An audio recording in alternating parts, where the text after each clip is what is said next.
Welcome back to American Dream TV. My name is Brandon Lecoq, your host for Selling Colorado. We're here at the ColoradoSprings School, which is actually one of the first schools in the state and the #1 independent school in the city. So I would love for you guys to follow me, take a little quick tour, and let's go. Today we're going inside the ColoradoSprings School. It started in 1962, a group of parents and educators with a vision, a rigorous college prep school for girls in Colorado Springs. From the very beginning, this place stood for something, and that foundation never wavered. By 1975, the school was fully coeducational and eventually found its home right here in the Broadmoor. Today, over 300 students, pre-K through 12th grade, voted the #1 private school in Colorado Springs. This isn't a typical school campus. The centerpiece is the Trianon designed by a Scottish architect, Thomas McLaren, built in 1907, modeled after the Grand Trianon at Versailles, and listed on the National Register of Historic Places. 8 academic buildings, a performing arts center, a field house, all of it sitting at the base of Cheyenne Mountain with the Rockies as the backdrop. This place alone tells you something about the standard this school holds itself to.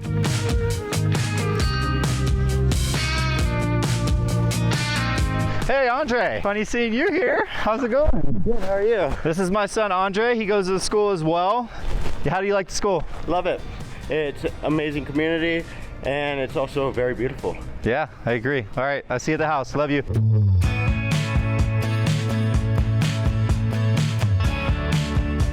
Hey Gabriel, how's it going? Hey, good, how are you? Good. Yeah. Love to ask you some questions about the school if you don't mind. Yeah, no problem, welcome in. That's awesome, let's do it. We're here in the Trianon with Gabriel Ortega, the head of school for the Colorado Springs School. How are you doing today? I'm doing great. Awesome. Thank you very much for your time. Yep. Most people don't come through the gates. They just kind of drive by the school. I would love to hear about how someone would expect or what the school has to offer from an outsider's perspective that hasn't heard about the school yet. We are really big in what we call experiential education, where we not only give them the reading, the writing, the arithmetic, those kind of basic courses, but we take that a step further and we put them out in those environments where they can actually witness it, see it, feel it for themselves. And so we have a lot of education that occurs outside the classroom, whether it's through field trips or even on our own campus. We take kids from, a day-long trip from school to they could be on the other side of the world and immersed completely in information that they have just, learned about over the course of a month or two. And they're out there learning and being a part of it. And it's very immersive, what we give to these kiddos. Yeah, that's amazing. I know a lot of the feedback we hear from parents and faculty members that it's a true community for the school. The school has a lot of history. How does that history and that foundation still thrive in the school today? The founding educators that really kind of started the school off, and it was at the time, it was an all-girls school. However long ago, 60 years ago, that's kind of the framework.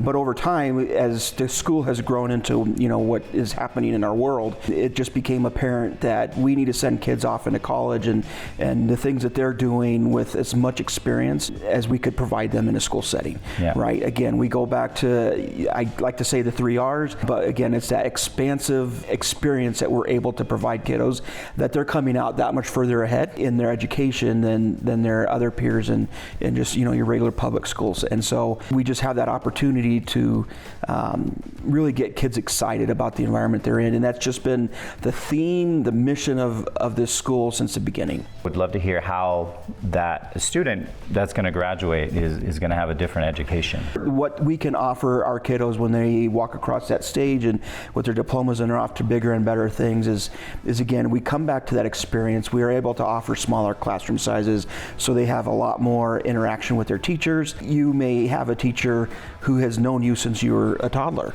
who believe in just giving our kids that extra that we're able to do here. Yeah. Because of our smaller class sizes, just our mission of we're about teaching the whole child. And while that is a big focus, and you hear that in education across the board, teaching the whole child, here at Colorado Springs School, we really talk about teaching the whole family. And so it's not just a kid that comes in and gets the experience of school, we bring the families in as well. It truly feels like a family, a community, community, and I think that's really important, especially in today's world when there's a lot of things going on. To be able to focus on not just academic side of the school. Just want to thank you for your time today, and thank you. Yeah, thank you. Thanks very much. Yeah. Absolutely.